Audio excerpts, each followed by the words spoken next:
सिद्धेभ्यः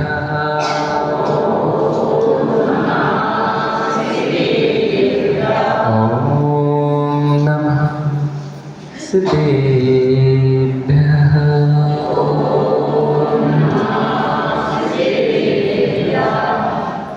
जीवमजीवं तवं जिणवरवसहेन जेणनेन्दट्टं देवेन्द्रविन्दवन्दं वन्दे तं सर्वदा शिरसा प्रणमो हरिहन्ताणं प्रणमो सिद्धाणं प्रणमो ऐरीयाणं प्रणमो वज्रायाणं प्रणमो लोये सर्वसाहूणम्। बोलिए अनंतानंत सिद्ध परमेष्टि भगवान की, देवादिदेव 1008 आदिनाथ भगवान की, देवादिदेव 1008 चिंतामणि पार्श्वनाथ भगवान की, परम पूज्य आचार्य भगवान कुंद कुंद देव की, परम पूज्य आचार्य भगवान समंतभद्र स्वामी की, परम पूज्य आचार्य भगवान सिद्धांत चक्रवर्ती नेमिचंद्र महामुनिराज की, परम पूज्य आचार्य भगवान ब्रह्मदेव सूर्य महामुनिराज की, परम पूज्य राष्ट्र गौरव गणाचार्य श्री 108 विराग सागर जी महामुनिराज की, परम पूज्य अध्यात्म योगी चर्या श्रमणी आचार्य श्री 108 विशुद्ध सागर जी महामुनिराज की, द्वादशाम जिनवाणी माता की।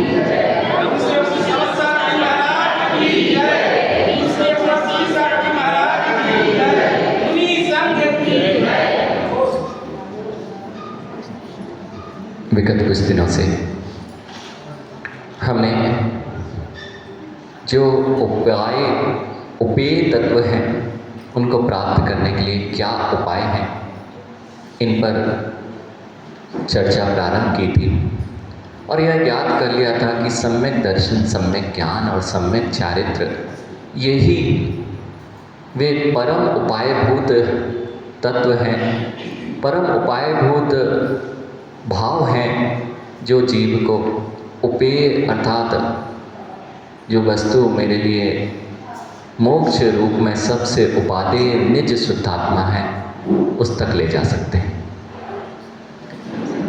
अब इन तीनों के सम्यक दर्शन, सम्यक ज्ञान और सम्यक चारित्र, इन तीनों को जानने के बाद इन तीनों की स्थिरता कैसे आएगी। प्रश्न ये हुआ था कि ये तीन तो उपाय बता दिए और तीनों उपाय में अब तीनों उपाय को कैसे प्राप्त किया जाए। तो पिछले दिन में हमने देखा था कि दुभिहम भी मोक्ष है, ये दोनों प्रकार का व्यवहार और निश्चय मोक्ष मार्ग है, वह मुनिराज को कैसे प्राप्त होता है। तो उन्होंने कहा ध्यान की सिद्धि से। जब तक ध्यान नहीं लगाएंगे तब तक दोनों प्रकार के मोक्ष मार्ग पे आरूढ़ नहीं हो पाएंगे। इसलिए फिर ये कह दिया था कि सभी को ध्यान लगाना चाहिए, हर चीज को जूयम झाड़म संभवसा। इसलिए सभी लोगों को जूयम, आप सभी ध्यान का अभ्यास करें, ऐसा कह दिया। अब लेकिन ध्याता, ध्यान और ध्यान का फल, फिर से ध्यान रखें, ध्यान लक्ष्य नहीं है, ध्यान तो फिर साधन है। सिद्ध भगवान ध्यान करते हैं ना पंडित जी, सिद्ध भगवान ध्यान में ध्यानस्थ है ना। माँ, जितने भगवान हैं ये ध्यानस्थ हैं। जिन्हें भगवान आपको हमेशा ध्यानस्थ दिखते हैं, ये ध्यानस्थ है ना। ध्यानस्थ है कि ध्यान के फल को प्राप्त कर लिए। यदि ध्यानस्थ मानोगे, क्योंकि ध्यान की मुद्रा में दिखाई दे रहे हैं तो ध्यानस्थ आप कहते हो, लेकिन ये ध्यान नहीं लगा रहे। ध्यान तब तक लगाया जाता है जब तक ध्येय नहीं मिलता, और जिनको ध्येय मिल चुका है उनको ध्यान क्यों लगाना। इसलिए ध्येय को जो प्राप्त कर लिए, ध्यान क्यों लगाना था, अनंत चतुष्टय की प्राप्ति हो जाए। और जिनको अनंत चतुष्टय की प्राप्ति हो गई, अब ये ध्यान ही नहीं होते, ये ध्यान के फल को भोगते हैं। माँ भोजन करते हैं, भोजन करते हैं तो भोजन करने के लिए भोजन करते हैं कि पेट भरने के लिए भोजन करते हैं? ऐसा कह रहे हो कि करते हो? देखना आज की स्थिति, संयम। भोजन करने के लिए भोजन करते हो कि पेट भरने के लिए भोजन करते हो? क्षुधा मिटने के लिए, क्षुधा मिटने के लिए। और यदि क्षुधा मिट जाए तो भोजन करोगे क्या? तो यदि कभी आपको भूख कम लगने लग जाए तो डॉक्टर के पास क्यों जाते हो? अरे अभी तो कहा था कि क्षुधा मिट जाए, और अगर मिटने लग गई तो कहते हो भैया बीमार हो गए। आप चढ़ाते रोज भले ही और क्षुधा रोग विनाशनाय नैवेद्यम निर्पामति, और क्षुधा नहीं लगे तो डॉक्टर के पास खड़े हो जाते कि भैया अब बताओ, दोनों विपरीत कर रहे हो काम। तो भोजन करने के लिए भोजन करते हो कि पेट भरने के लिए भोजन करते हो? यदि पेट भरने के लिए भोजन करते हो तो पेट भरने के बाद क्यों करते हो? यदि पेट भरने के लिए भोजन करते हो तो पेट भरने के बाद भी करते रहते हो, मतलब भोजन के लिए भोजन करते हो, पेट भरने के लिए नहीं करते हो। अब कितने लोग भोजन के बाद भी भोजन करते रहते हैं? चारों प्रकार के आहार का त्याग क्यों नहीं कर पाते हम भोजन करने के बाद भी? क्योंकि हम पेट भरने के लिए नहीं कर रहे, हम तो अपनी इच्छाओं की पूर्ति के लिए कर रहे हैं। बिल्कुल सत्य है। पेट भरने के लिए करें तो एक बार में काम चल सकता है, देख लो चल रहा है, और 24 घंटे क्या 48 घंटे में एक बार भी चल रहा है। लेकिन अभी तो क्या भोजन किया है, अभी तो भोजन किया है, अभी तो रबड़ी खानी है, अभी तो पान चबाना है, क्या नहीं चाय पीनी है। तो ये भोजन करने के लिए तुम्हारा भोजन चल रहा था कि क्षुधा मिटने के लिए? अब तो पलट गए सब। पहले कुछ और बोल रहे थे कि हम बड़े समझदार हैं, हम तो पेट भरने के लिए भोजन करते हैं। तो पेट भरने के लिए जो भोजन करता है वह तो समझदार है, लेकिन जो भोजन के लिए भोजन कर रहा है वह भोजन भी खराब कर रहा है और भूमि भी खराब करता है। भैया इतना करके आ जाते हैं, भोजन करने के लिए जो भोजन करते हैं वे इतना करके आ जाते हैं, देखते नहीं पेट भर गया है, ऊपर से इतना ज़्यादा ले लिया कि वमन करेंगे तो भूमि खराब, अथवा पेट खराब अपच हो जाएगा तो भूमि खराब। इसलिए समझना चाहिए क्या लक्ष्य है और उसके लिए कितना मुझे भोगना था। पेट भर गया ना, अब तो त्याग दो ना। माँ यदि अब आपकी क्या कहें, अब तो ऐसी व्यवस्थाएं बन गई हैं महाराज जी, भोजन के बाद ब्यारू भी चाहिए, अंथों के बाद ये लोग वे लोग हैं जो भोजन के लिए ही भोजन करते आ रहे हैं, विषय का शाम की पूर्ति के लिए भोजन करते हैं, पेट भरने के लिए। यदि आप भोजन कर चुके हैं और आपको क्षुधा नहीं सता रही है तब भी आप भोजन कर रहे हैं, कितने बड़े अज्ञानी। क्यों भोजन समाप्त कर रहे हो, भोजन खराब कर रहे हो? कम से कम भोजन करने के बाद ही भोजन का त्याग कर दिया करो। भोजन करने के बाद ही भोजन का त्याग कर दिया जाए तो थोड़ी समझदारी दिख जाए। अब यही बात कह रहे हैं, जिनने भोजन के लिए भोजन किया वे तो करते रहे, लेकिन जिनका पेट भर गया वे भोजन नहीं करते। यानी ऐसे ही ध्यान जो किया जाता है वह ध्यान करने के लिए ध्यान नहीं किया जाता है, ध्यान से ध्येय की प्राप्ति हो जाए इसलिए ध्यान किया जाता है। इसलिए अरहंत भगवान ध्यान मुद्रा में अवश्य हैं, लेकिन ध्यानी हो चुके हैं, अब ध्यानी नहीं है। ध्यान के फल को प्राप्त करने वाला ध्यानी नहीं होता, ध्यान रखना। ध्यान के फल को प्राप्त कर लिया, अब आप पढ़ाई कर रहे थे संयम, और पढ़ाई कर रहे थे, मुझे पढ़ाई करनी है, पढ़ाई करनी है, पढ़ाई करनी है, पढ़ाई करनी है, पढ़ाई करनी है, बहुत अच्छी बात है, पढ़ाई करनी है। क्या बनना है? कलेक्टर बनना है। बन गए तो अब पढ़ाई करते रहोगे? अब पढ़ाई करते रहोगे क्या कलेक्टर की? नहीं, कलेक्टर की नहीं पढ़ाई की जाएगी, अब तो कलेक्टर के पद का भोग किया जाएगा। पढ़ाई पहले करना पड़ती है, फिर उसके फल को जी भोगता है। ऐसे ही जो ध्यान है वह किस लिए किया जाता है? ध्यान करने के लिए ध्यान नहीं किया जाता है कि सुबह से उठे और आप ध्यान करने लगे। ध्यान के फल को प्राप्त करने के लिए ध्यान किया जाता है, और ध्यान का फल, यदि श्रेष्ठ ध्यान का फल श्रेष्ठ ध्येय की प्राप्ति होता है। कर्म निर्जरा यही ध्यान का फल है। और यदि ध्यान के माध्यम से आश्रय हो तो वह ध्यान नहीं, दुर्ध्यान कहलाता है। समझ में आ गई बात? हाँ, जगत के ध्यानियों से प्रभावित नहीं होना, क्योंकि कोई भी ध्यानी ध्यान के फल के लिए ध्यान नहीं कर रहा है। ध्येय में, हाँ, मैं क्या कह रहा हूँ, ध्यान का फल लेके करेगा, ध्यान का ध्येय क्या है यह लेके करेगा। लेकिन ध्यान करने के लिए ध्यान कर रहा हो और उसको ध्येय का लक्ष्य ही ना हो तो उसका कोई ध्यान नहीं है। भूख मिटाने के लिए भोजन करो तो तुम्हारे पास में लक्ष्य है, और बस भोजन करने के लिए भोजन करते रहे तो तुम समझदार नहीं हो। ऐसे ही जगत के लोग बड़े ध्यानी ध्यान के फल, ठीक है, परोक्ष रूप से वे ध्यान के अल्प फल को प्राप्त भी करते हैं। थोड़ी एकाग्रता, मन में शांतता, ये सब अल्प ध्यान के फल हैं। लेकिन ध्यान का मूल उद्देश्य अपने परिणामों से जो पाप का आश्रय हो रहा था उनका रुक जाना, यही ध्यान का फल है।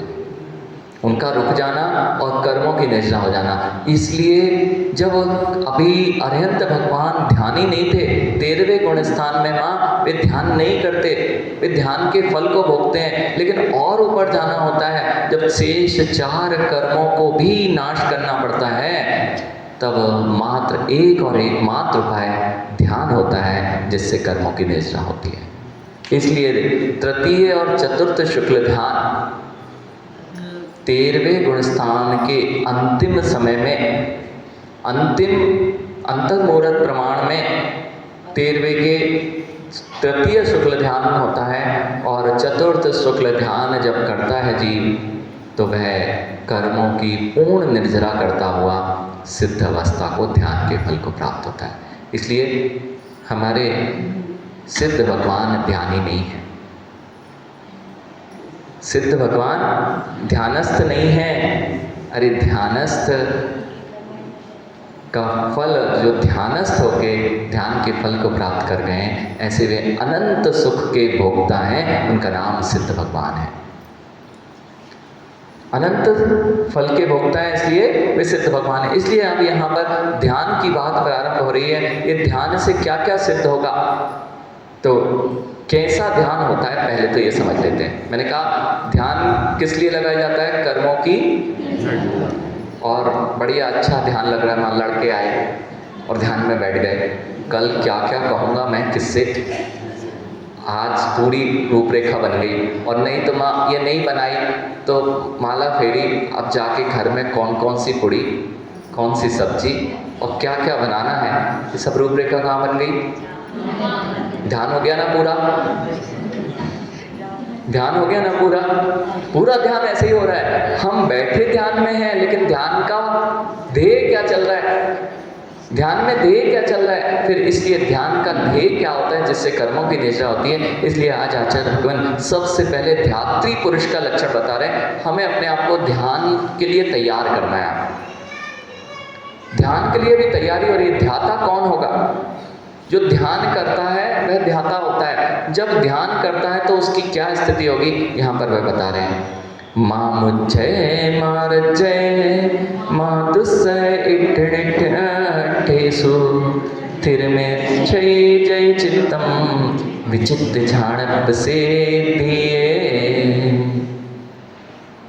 माँ मुझे मार जय माँ दुस्सह, 3 चीजें ये समझ में आ जाए ना, 3 से बच गए तो 3 की प्राप्ति हो जाएगी और 3 लोग के नाथ बन जाओगे।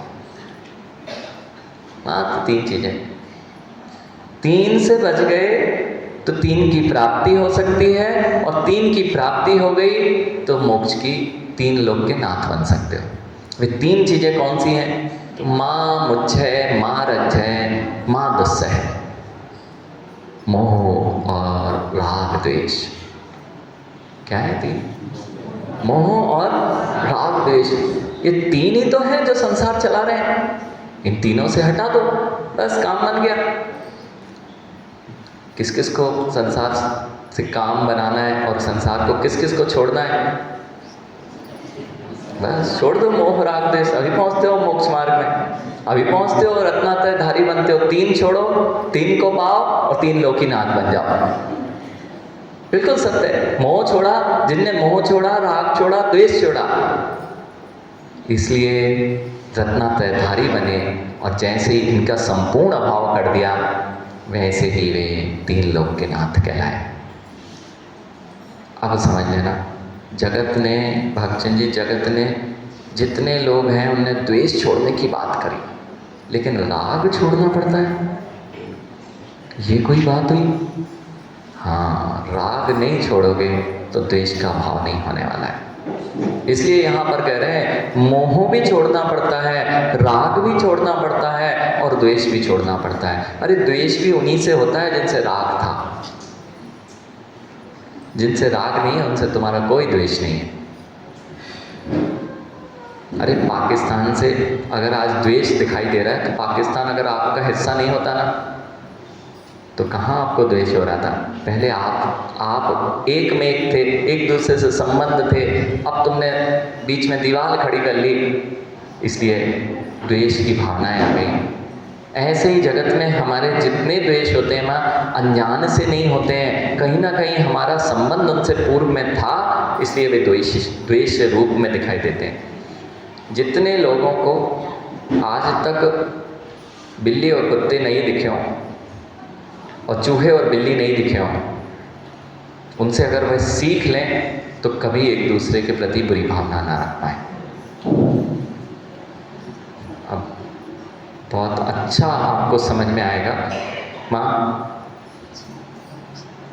उसने तो कुछ किया ही नहीं ना।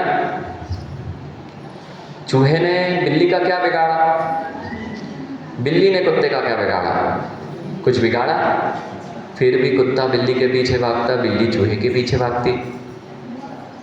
यानी ये कहाँ से चालू हुई? ये सारी परंपरा कहाँ से चालू हुई?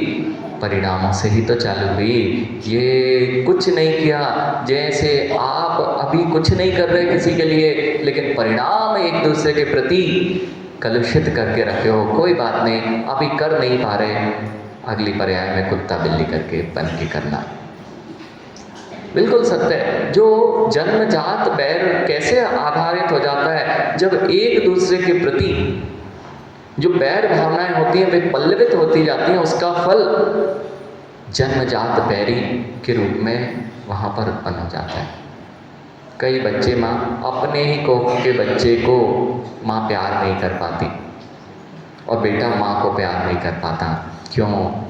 पूर्व का तुम्हारा संबंध जो था वह बड़ा मधुर ना होकर कटुता में बदल चुका था, इसलिए वह कटुता वर्तमान में दिखाई दे रही है।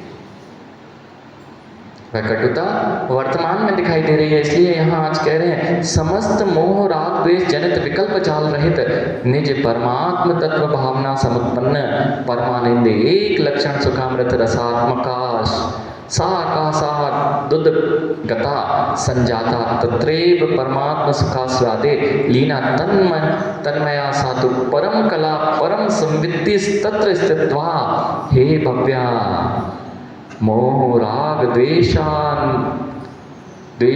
माँ कुरु। नहीं कीजिए, नहीं करो माँ। तित्ते ही सारे जिनवाणी का पढ़ते रहना जिनवाणी, सालों साल निकाल देना, और करना वही जो करते आ रहे हैं। करते रहना स्वाध्याय, लेकिन करना वही जो करते आ रहे हो। तो यहाँ ये लिखा है, हे भव्य जीव, राग द्वेष मत करो, ये मोह राग द्वेष मत करो, यही तुम्हें संसार में दुख के कारण है। देखो, खाली होना सीख लो। आनंद आने लग जाएगा। अब भी विकल्प ले लो, मुझे शाम को वहाँ जाना है, शाम को भोजन बनाना है, बस अब कुछ ज़रूरत नहीं है आपको अशांत करने के लिए। यही आप ले लो कि मेरे परिणाम, मुझे ये करना है, इतना सा भाव आ जाए कि मुझे ये करना है, अब आप शांत नहीं रह पाओगे। इसलिए शांत रहना है। आनंद उसी का है ना जब कुछ करने नहीं रहे। अरे कई दिन ऐसे आते हैं ना, शांति से बैठते हैं। क्यों बैठते हैं? आज बिल्कुल बेफिक्र, जैसे आप अपनी भाषा में क्या कहते हो, आज बिल्कुल बेफिक्र हैं। बेफिक्र बेफिक्र क्यों? चिंता नहीं है। किस बात की?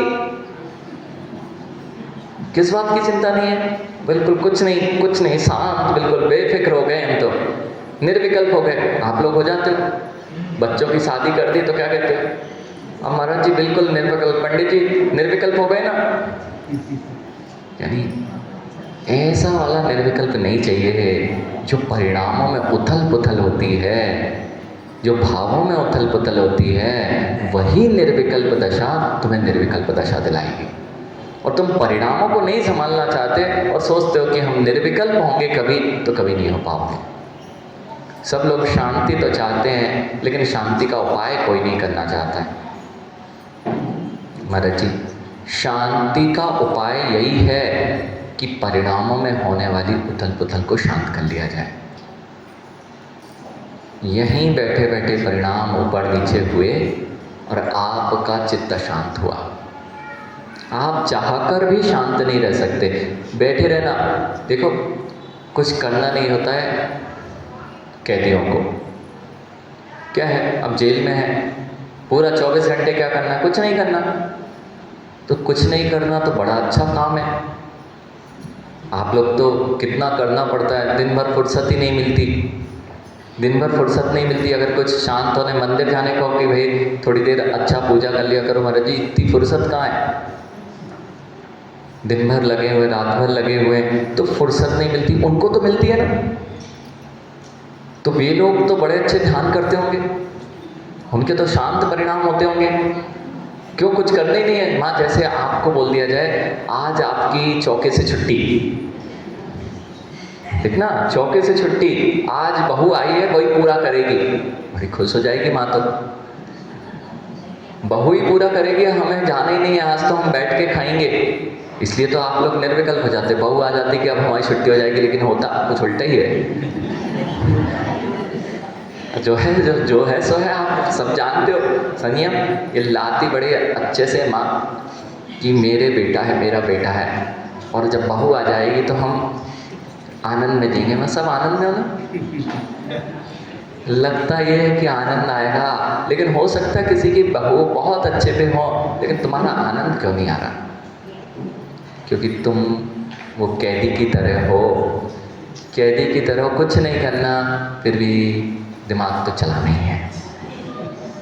उसने ऐसा क्यों किया, वो ऐसा क्यों कर रहा है, उसने ऐसा क्यों कर दिया, कम से कम ऐसा कर लेते।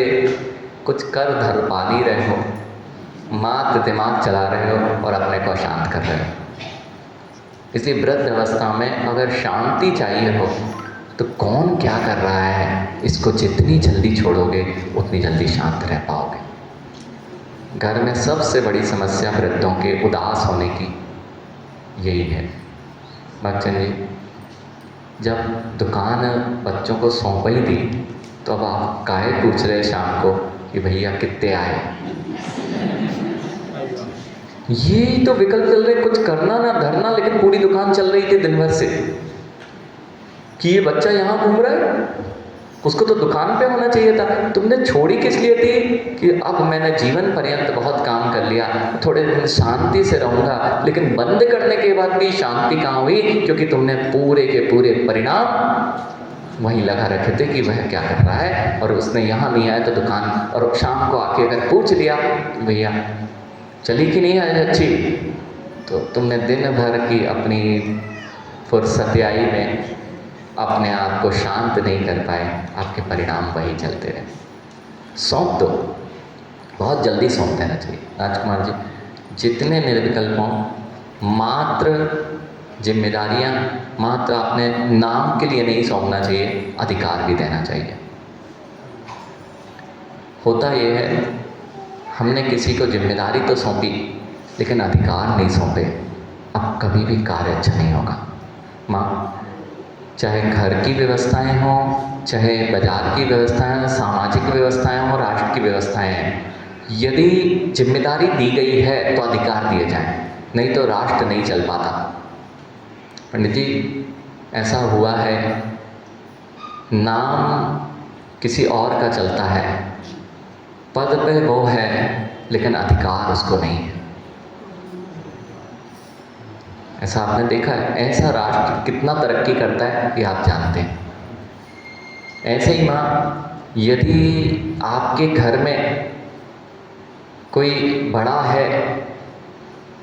है और आपके ही सासू का बेटा है, यदि वह मुखिया है, नाम का है कि पूरा अधिकार क्षेत्र तुम्हारा है? मुखिया नाम का कौन है? पंडित जी, घर में मुखिया किसी और को है, वह मात्र पद और जिम्मेदारियों का मुखिया है, लेकिन अधिकार जब तक तुमसे प्रधानमंत्री, गृह मंत्री से नहीं पूछा जाए, तब तक बेचारा एक पत्ती भी नहीं हिला सकता, तो काय का मुख्यमंत्री है?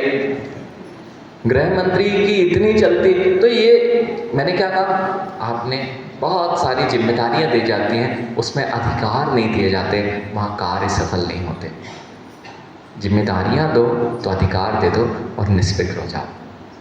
कार्य को जल्दी जल्दी सिद्ध करना हो, हर कार्य में सफलता चाहिए माँ। यदि बच्चे को ये कार्य सौंपा है, अब उस पर छोड़ दो, अब बार बार मत करो कि ये तुमने किया कि नहीं किया, ऐसा कर लो। क्यों? तुम हर काम तो खुद ही कर रहे हो, बेचारा करेगा क्या? तुमने उसको दे दी दुकान और पैसे तुमने अपने पास रख लिए। आपने दे दी दुकान, पूरी दुकान चलाने दे दी, लेकिन पैसे के लिए हाथ खुला छोड़ा नहीं। अब क्या सोच पाएगा वो? क्यों? उसके पास कोई अधिकार ही नहीं है, उसके पास चाबी ही नहीं है। क्यों? व्यापार बिना पैसे के चलेगा नहीं, इसलिए व्यापार तो ठप होना ही है। इसलिए जिन लोगों को अपने जिम्मेदारियां दे रहे हैं लोग, समाज की भी व्यवस्था इसलिए गड़बड़ हो जाती है। पता चला पद तो सौंप दिया लेकिन अधिकार नहीं सौंपे गए। पद पे अध्यक्ष जी कोई हो सकते हैं, लेकिन चलेगी उनकी जिनका अधिकृत क्षेत्र है। ये कार्य कभी भी कार्य क्षेत्र में सिद्धि नहीं दिलाते। इसलिए यहाँ कह रहे हैं माँ, ऐसे ही निर्विकल्प होना हो, देखो कार्य भी सफल होगा और निर्विकल्प भी जियोगे। अगर सारा कार्य प्रधानमंत्री अपने सिर पे ले ले, राष्ट्र का हर विभाग का मंत्रिमंडल ना बनाया जाए और उसको अधिकार ना दिए जाए, तो कितना कार्य होगा? देश का कार्य हो सकता है क्या? ऐसे ही ज्ञानियों समझो, जितना आप ऊपर उठते जाएंगे उतनी जिम्मेदारियों को दूसरे को देते जाएं और अपने आप को स्वतंत्र रखें, तब आप और ऊपर जाएंगे। इसलिए माँ, ऊपर चलना है तो अब नीचे वाली स्थितियों को छोड़ते जाइए, घर की जिम्मेदारियां देते जाइए, शांत अधिकार भी दे दीजिए। राजकुमार जी, बेटे को चाबी सौंप दो। आपने दुकान सौंप दी लेकिन चाबी नहीं सौंपी। दुकान पे वही बैठ रहा है, दुकान वही चला रहा है, लेकिन चाबी किसके पास? वो मात्र चला पा रहा है, चल भी नहीं रही है। क्यों नहीं चला पा रहा? मेरे पास अधिकार नहीं है। आप भी स्वतंत्र नहीं हो पा रहे हैं, निर्विकल्प नहीं हो पा रहे हैं, और वह जीव भी आपके कार्य क्षेत्र को, अपने कार्य क्षेत्र को सिद्धि प्रदान नहीं कर पा रहा है। जितने बुजुर्ग हैं वे बिल्कुल अच्छे से सीख लें। इसलिए 11 प्रतिमाओं में एक अनुमति त्याग प्रतिमा है। अनुमति त्याग प्रतिमा है। आरंभ तो दे ही दिया आपने, आरंभ त्याग, उसके बाद फिर अनुमति त्याग क्यों आया?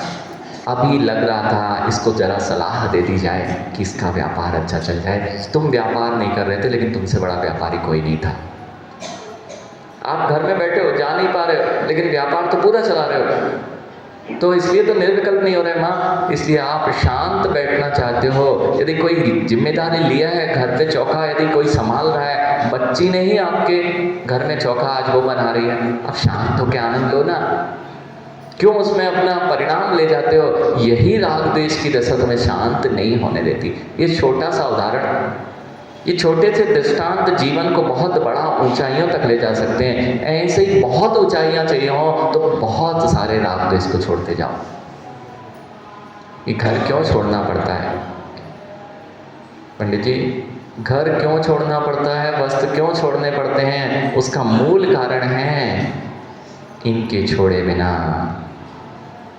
इनके छोड़े बिना संकल्प विकल्पों की छोड़ने की धारा बनती नहीं है। और जिस दिन संकल्प विकल्पों को छोड़ना हो तो इनको भी छोड़ना पड़ता है और इनके सारे राग द्वेष रूप परिणामों को भी छोड़ना पड़ता है। इसलिए दिगंबर मुनि बनना पड़ता है। इसलिए बहिरंग परिग्रह के साथ में अंतरंग परिग्रह को भी त्यागना पड़ता है। आप सब घर छोड़े बैठे हो, सबका घर छोड़े बैठे हो ना? यहाँ मंदिर में हो कि घर में हो? तो घर छोड़ दिया ना सबने?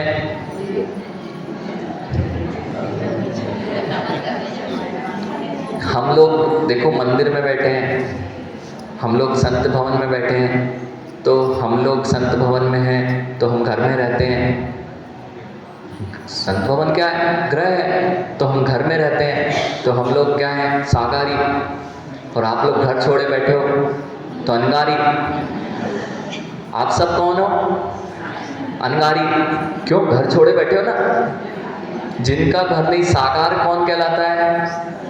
जो ग्रह में रहता है वह साकारी, और जो घर छोड़ा होता है उसका नाम अनगारी। आप सब घर छोड़ के आए हो, सब यहाँ बैठे हो घर छोड़ के, और हम लोग क्या किए हैं? एक आपके संत भवन में आके रुक गए, तो हम सागारी और आप अनगारी। सत्य ना? घर छोड़ा है। घर को कहाँ छोड़ा है? घर छोड़ा है, घर को कहाँ छोड़ा है? इसलिए तो संकल्प विकल्पों की धारा नहीं छूट पा रही है। इनने घर छोड़ा है, घर में रह रहे हैं, फिर भी घर को छोड़ दिया है, इसलिए घर में रहते हुए भी अनगारी। ध्यान क्यों लग पाता है वहाँ? इसका ही राग हो जाए ना हमारा पाटा, बस हो गया काम। हमारे पाटे पे महाराज काहे बैठ गए, अब पूरी सामायिक हो जाएगी। इसलिए यहाँ कह रहे हैं समस्त राग द्वेष मोह जनित जितने विकल्प जाल हैं तुम्हारे ये परिणामों के, छोड़ो अभी। जिनसे बैर चल रहा है छोड़ो अभी, अब भी शांति मिलती है। क्षमा क्यों करवाई जाती है? सबसे पहला धर्म क्या है? बस वही मत कराओ, बाकी पूरे 24 घंटे आप मंदिर में बजवाओ, भक्ति कराओ, जाप फिरवाओ, माला फिरवाओ, स्वाध्याय कराओ, लेकिन क्षमा का नाम मत लो। हो गया धर्म। हमसे नहीं होता वह, वो करे। अरे वो करेगा तो उसका धर्म होगा, तुम्हारा कहाँ से होगा?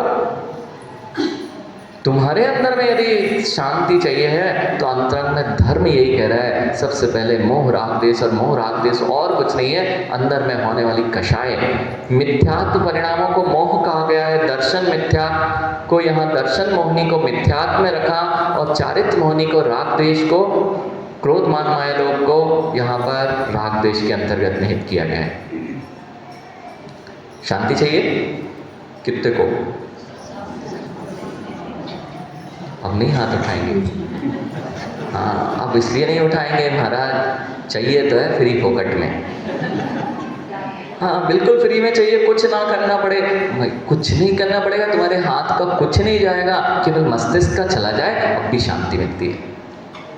हाथ से कुछ नहीं जाएगा, लेकिन चित्त से चला जाए। इसलिए विचित्त हुए बिना ध्यान की सिद्धि नहीं होती। आज यही कह रहे हैं, चित्तम विचित्त झाणप सिद्धि है। जो विकल्पों की धारा से रहित चित्त है वही ध्यान की सिद्धि कराएगा। विचित्त विराग होना पड़ेगा, विराग होना है तो विराग होना पड़ेगा। यदि वैराग्य प्राप्त करना है तो विराग हो जाइए। विराग, राग से रहित उसका नाम विराग, और जो विराग हो जाता है वही विराग सागर बन पाता है। जितना तुम राग द्वेष कषायों से रहित हो जाओगे। राग बोल दिया मतलब सब समाहित हो गए। जिसमें राग हट गया उसको दोष नहीं, द्वेष नहीं हो सकता, और जिसमें राग है वहाँ द्वेष भी है और मोह की दशा भी वहाँ पर दिखाई दे सकती है। अब मैं आपसे कह रहा हूँ, विराग होने पर ही विराग सागर बना जाता है। जिन्होंने अपने राग द्वेष को छोड़ा तो विराग अर्थात विशिष्ट वैरागी जीव हो गए, और जब वे वैरागी हो गए तभी उसी का नाम वैराग्य हो गया। वैरागी के अंतरंग के भाव वही तो वैराग्य है। आ रही बात समझ में? माँ, शांति चाहिए? किसने दी अशांति? किसने दी अशांति? दूसरे ने दी ना। दूसरा कभी अशांत नहीं करता। दूसरा आज तक तुम्हें अशांत करने में समर्थवान नहीं है। तुम ही अपने चित्त में संकल्प विकल्पों से अशांत होते हो। आज तक किसी ने तुम्हें अशांत नहीं किया। आज तक तुम्हें कोई छेड़ नहीं सकता जिससे तुम छिड़ो नहीं। आप तो यही कहते हो आप सब शांत हो, बहुत शांत स्वभावी लोग हो। यही कहते हो हमें तो गुस्सा नहीं आता, बस कोई छेड़े नहीं। छेड़े नहीं तो छोड़ते नहीं, छेड़े तो छोड़ते नहीं, छेड़े तो छोड़ते नहीं, बाकी तो हम शांत रहते हैं। अरे काहे के शांत? छेड़े नहीं तो कोई बात नहीं, और छेड़ दिया तो छोड़ते नहीं। ऐसा जीवन आनंद का नहीं होता है। आनंद तब होता है कोई छेड़ भी देना तो छोड़ देते हैं उस पर, छोड़ देते हैं उस पर। अरे तुम जानो, तुम्हारा काम जानो, हम अपने आनंद में जिएंगे। यही ध्यान की सिद्धि कराता है। इसलिए समस्त विकल्पों को छोड़ते जाइए, आनंद बढ़ता जाएगा। जब जब विकल्प आए ना, जो विकल्प आए उसको प्रत्याख्यान कर दो। पंडित जी, जिस जिस के प्रति अपने राग देश परिणाम बढ़ रहे हैं वे ही अशांत करते हैं। तुरंत उन राग देश परिणामों का प्रत्याख्यान कीजिए, आगे बढ़िए। ये चिंताओं से रहित होने का बहुत अच्छा उपाय है। अब भी बैठो, अभी हाल होते हो, अभी बैठो, अभी हाल होते हो। ऐसा करो माँ, ऐसा हाथ फेरो, जैसे जादू की छड़ी घुमाते ना, ऐसा हाथ फेरो अपने मस्तिष्क में और कहो कि आज से ये वाली चिंता छू मंतर। जादू ऐसे ही तो होता है। अरे जादू ऐसा होता है, हाथ फेरा और छू मंतर। बाहर की चीजें छू मंतर कर पाओ या ना कर पाओ, लेकिन अंतरंग में यदि तुमने परिणाम बना लिया कि आज से मैं राग देश परिणामों को छू मंतर करता हूँ, बस तुम्हारा वहीं जादू चल जाएगा।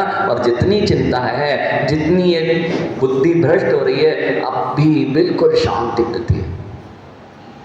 करो त्याग। आज बड़ा आनंद आ रहा था संयम आहार करने में। क्या लग रहा था? जिस पे आसक्ति जाए उसको छोड़ते जाओ, बड़ा आनंद है। देखना, ये जितने पागल हो रहे हैं ना, बच्चे बच्चियां, आसक्ति बढ़ जाती है। अब मिला हो या ना मिला हो, बेचारे पागल हो जाते हैं। और अब भी छोड़ो, अब भी छोड़ो। क्या होगा? देखो, चीज़ें तभी तक आनंद देती हैं जब तक मिली नहीं होती हैं, और जब चली जाती हैं तभी उनकी कीमत दिखाई देती है। दो ही वक्त जीव को कीमत दिखाई देती है। संयम, दो हमेशा चीज़ों की कीमत कब दिखाई देती है? जब तक हाथ में नहीं होती है और जिस दिन चली जाती है। जिस दिन चली जाती है उस दिन कीमत समझ में आती है, और जब तक हाथ नहीं आती है तब तक कीमत समझ में आती है। जब हाथ में होती है तो कीमत नहीं समझ में आती है, और जब चली जाती है तब फिर रोता है कि हमारी बहुमूल्य वस्तु चली गई। मानव कुल जिन धर्म मिला है, इसलिए कीमत नहीं समझ में आ रही है। जिसको नहीं मिला है उसको कीमत दिख रही है, और जिसके हाथ से चला जाएगा बाद में रोएगा। कीमत तब समझ में आती है जब हाथ से वस्तु चली जाती है। यानी समझो, निज परमात्म तत्व भावना से उत्पन्न। अब जो निर्विकल्प है, अब जाए कहाँ? चित्त को रोका नहीं जा सकता। आप कह रहे राग द्वेष कम करो, राग द्वेष कम करो, करें तो करें क्या? कैसे कम करें? कहीं ना कहीं तो जाएगा। तो कहते नहीं नहीं, कहीं और नहीं जाए, अपने पास आ जाए। जैसे ही अपने पास आएगा काम बन जाएगा। तो यहाँ कह रहे हैं निज परमात्मा तत्व की भावना करना प्रारंभ कर दो, अकेला रहना प्रारंभ कर दो, लोगों से एक्सपेक्टेशन अपेक्षाएं जो हैं वो कम करते जाओ और अपने से अपेक्षाएं बढ़ाते जाओ। बस जहाँ चित्त, देखो मेरी तरफ देख रहे हो तो भगवान नहीं दिख रहे हैं। मेरी तरफ देखना प्रारंभ कर दिया आपने तो भगवान दिखेंगे क्या? आप कहो महाराज जी की तरफ नहीं देखना, महाराज जी की तरफ नहीं देखना, महाराज जी की तरफ नहीं देखना, तो जरूर क्या करोगे? हाँ, वहीं जाएगी दृष्टि। तो क्या करोगे? भगवान जी की तरफ देखो, भगवान जी की तरफ देखो, भगवान जी की तरफ देखो। जैसे ही आपने भगवान जी की तरफ देखना चालू किया, महाराज जी गायब। ऐसे ही माँ कैसे राग द्वेष छोड़ें? अरे अपने निज परमात्मा की भावना से उत्पन्न उस परमात्मा तत्व को देखना प्रारंभ करो। बस जैसे ही देखना प्रारंभ किया, अपने आप ये बुद्धि में से राग द्वेष समाप्त होता जाएगा। यही विद्या, यही अध्यात्म विद्या से राग द्वेष का अभाव किया जाता है।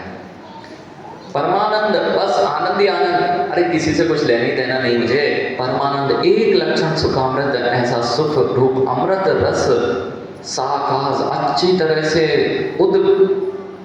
उद्गता संजाता, ऐसा जो परमानंद रस है वह अच्छी तरह से संज प्राप्त होता है। तत्रेव वही परमात्म सुखा स्वादे लीना, उस परम आनंद को प्राप्त, उसमें लीन तन्मय भूत या तो परम कला।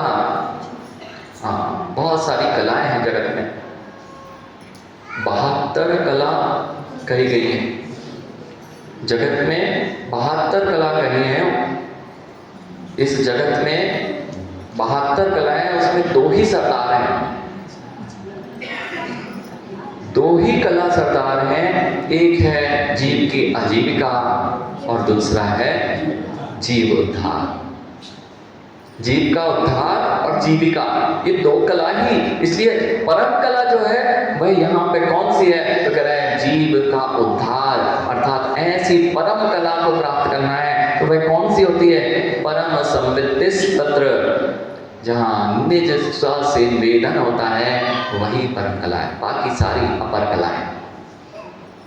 इसलिए बहुत सारी विद्याओं को की सिद्धि होने के बाद भी दिगंबर मुनि माँ कभी भी उन विद्याओं का प्रयोग करते भी नहीं मिलते। चाहे ज्योतिष विद्याओं, उनको आता है, ज्योतिष भी आता है, निमित्त शास्त्र भी आते हैं, बहुत सारी ऐसी चीज़ें भी होती हैं। और आगम में ये भी लिखा है कि वे इसका प्रयोग कर सकते हैं जिन धर्म की प्रभावना हेतु, यह भी स्पष्ट है। लेकिन निज आत्म तत्व की प्रभावना चाहते हैं तो फिर कहते हैं इन सबको छोड़ दो और परम कला में लीन हो जाओ। परम कला में लीन हो जाइए। ऐसी अपर विद्याओं से जानना बहुत कोई बड़ी बात नहीं। सारे मुनिराज ऐसी अपर विद्याओं के ज्ञानी हो जाते हैं, लेकिन जो परा विद्या है वो अध्यात्म विद्या ही परम आनंद देती है। इसलिए इन अपर विद्याओं में वे फंसते नहीं है। स्थित्व, ऐसे स्थित होकर हे भव्य जीवों, मोह राग द्वेष द्वेषान मां करो, ऐसे राग द्वेष और मोह को मत करो। केसु विषयेषु, किन विषयों में होता है राग द्वेष? ये तो बता दो। राग द्वेष कब कब होता है ये तो पता ही नहीं है हमें कि हम राग कब करते हैं। देखो, यानी ये मेरा समय सार है, पता है, मेरा पैन है, ये मैं हूं, ये मेरा मैं हूं, ये मेरा पैन है, ये तुम हो, ये तुम्हारी वस्त्र है। हो गया ना? मैं मेरा तू तेरा, मैं मेरा तू तेरा, मैं तू तू। कैसे प्रारंभ होती है? ये मेरा है, तूने कैसे ले लिया? क्योंकि संवाद कहाँ आते हैं? ये मैं और मेरे के भाव, अहमेदम एदमहम अहमेदस होमी ममेदम। ये जो चित्त अचित्त वस्तुएं हैं, चेतन अचेतन और मिश्र, इन वस्तुओं में जो मेरा ममेदम भाव है, जिनमें संकल्प करता हूँ मैं, ये मेरा है, बाहर वस्तुओं में जो भी भाव किया जाता है वह संकल्प कहलाता है। और अंतरंग में जितने परिणामों में सुख दुख का वेदन होता है वह सब विकल्प होता है। मैं सुखी मैं दुखी, ये क्या है? विकल्प है। और ये मेरा है, ये मेरे हैं, ये सब संकल्प है। पर वस्तुओं में, बहिर्विषयों में ममेदम बुद्धि, ये मेरा है, ये सारे संकल्प की धारा है। ये मेरा है, ये मेरा घर है, ये मेरा मंदिर है, मेरी कमेटी है, मेरा प्रभु है, ये सब संकल्प। और विकल्प क्या है? तो कहते हैं मैं सुखी हो गया हूँ, मैं दुखी हूँ, ये सारे अभ्यंतर विषयों में विकल्प की धारा होती है। इसलिए इन संकल्प विकल्पों से कैसे बचा जाता है? केशु विशेषु स्त्रग वनिता चंदन तांबुल आद्या इष्टे अर्था। इष्ट वस्तु मिल जाए तो बड़ा आनंद है। थोड़ा गर्मी लग रही है तो थोड़ी व्यवस्था हो जाए, बस हो गया आपका काम खराब। क्यों? इष्ट जो आपको इष्ट वस्तुएं हैं, वनिता चंदन तांबुल, ये सब आपको जो अच्छी लगती हैं, माँ ये वाला स्थान मिलना चाहिए, ये साड़ी मिलना चाहिए, ये आभूषण मिलना चाहिए, यही तो राग द्वेष है और कोई थोड़ी ना है। इष्ट वस्तुओं में इष्टेन्द्रियार्था अहि विष कंटक शत्रु व्याधि प्रवृत्ति पुनः अनिष्ट आंशेषु। ये संकल्प विकल्प कहाँ होते हैं? इष्ट में होते हैं अथवा अनिष्ट में होते हैं। जो हमारा इष्ट है वो हमें चाहिए है, और जो अनिष्ट है वो हमें मिले ना, जल्दी जाए, और अनिष्ट का संयोग ना हो जाए, इष्ट का वियोग ना हो जाए। यही तो अर्थ ध्यान है। इष्ट संयोग, अनिष्ट वियोग, पीड़ा चिंतन और निदान। भविष्य की चिंता करोगे कि ये मिल जाए तो वो दुर्ध्यान में चला गया। अभी इष्ट मिल जाए या अनिष्ट का संयोग ना हो जाए, यह सब भी दुर्ध्यान हो गया। अनिष्ट मिल गया है तो कब जाएगा ऐसी चिंता कर रहे हो तो वह भी दुर्ध्यान हो गया। इष्ट कब आएंगे, मेरे अच्छे दिन कब आएंगे, ये भी सोच रहे हो तो दो ध्यान में चले गए हो। अब करें तो करें क्या महाराज जी, सब तो इसमें गिरा दिया। हाँ माँ, सत्य सब इसी में गिरा दिया। पूरा जगत इन चार के पीछे ही तो रोता मिलता है। इसलिए जगत में किसी को शांति नहीं है। यदि किम, इसलिए इच्छित और अनिच्छित सारी वस्तुओं का त्याग करना पड़ता है जब जाके। और वस्तुओं के त्याग मात्र से नहीं होगा, ध्यान रखना। आप घर छोड़े बैठे हो, वस्तुओं को त्यागने मात्र से नहीं, वस्तुओं को त्यागने से, वस्तुओं के राग द्वेष को त्यागने से संकल्प और विकल्प का अभाव होता है। इसलिए मूर्छा जो होती है, वह मूर्छा ही परिग्रह कही गई है। आपकी मूर्छा है अभी घर में, इसलिए यहाँ बैठ के भी आप घर नहीं छोड़ पाए। और जिसकी मूर्छा चली जाए तो घर छूट जाए। और इसलिए मूर्छा जितनी छूटेगी उतनी जल्दी घर छूटता है। और घर क्यों पकड़े रहते हैं? जब तक मूर्छा नहीं छूटी। इसलिए यदि किम तत्रेव परमात्मनुभवे स्थिरम, और क्या? तो यहाँ कह रहे हैं तत्रेव परमात्मनुभवे स्थिरम निश्चलम चित्तम यदिच्छत यूयम। यदि तुम अपने परमात्मा का अनुभव में स्थिर और निश्चल चित्त, यदि तुम्हें इच्छा हो, किस बात की? यदि शांति चाहिए हो, निज तत्व को, परमात्मा का अनुभव करना हो, स्थिरता पानी हो, निश्चल होना हो, बिल्कुल निर्विकल्प होना हो, तो क्या करो? यदि इच्छत यूयम किमर्थम, किस बात की इच्छा?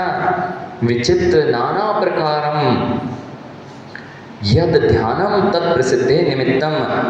जो नाना प्रकार के ध्यान की सिद्धि है, तद प्रसिद्ध है, उसकी सिद्धि प्रसिद्धि के निमित्त से, जो निमित्त भूत है, अथवा विगतम चित्तम। देखो विचित्र ध्यान, अनेक प्रकार का ध्यान होता है, तो विचित्र से यहाँ नाना प्रकार लिया। विचित्र, उसको विचित्र हो जाता है। प्राकृत में विचित्र का विचित्र हुआ है, तो आचार्य भगवान ने एक अर्थ निकाला नाना प्रकार विचित्र, और दूसरा अर्थ क्या करें? अथवा विगतम चित्तम। हाँ, चित्त से विगत। मन से रहित हो गए तो एक इंद्रिय चार इंद्रिय हो गए क्या? तो मन से विगत कैसे हुआ जाता? तो कह रहे हैं चित्त उद्भूव शुभाशुभ विकल्प जालम यत तद विचितम ध्यानम तदर्थमिति। जो चित्त में उत्पन्न होने वाले शुभ और अशुभ विकल्प जाल हैं, यत तद जो है उनसे भिन्न हो जाना, ऐसे विचित्र ध्यान की यदि सिद्धि चाहते हो तो इष्ट अनिष्ट पदार्थों में होने वाले अपने राग द्वेष का त्याग कर दो। समझ में आ गई बात? यह सारी अब ये विचित्र भेद जो आगम में जो विचित्र के भेद का है, ध्यान कितने प्रकार का होता है इसे आगे वर्णन करने वाले हैं कि ध्यान के कितने भेद हैं, ऐसा यहाँ समझेंगे। बोले महावीर भगवान की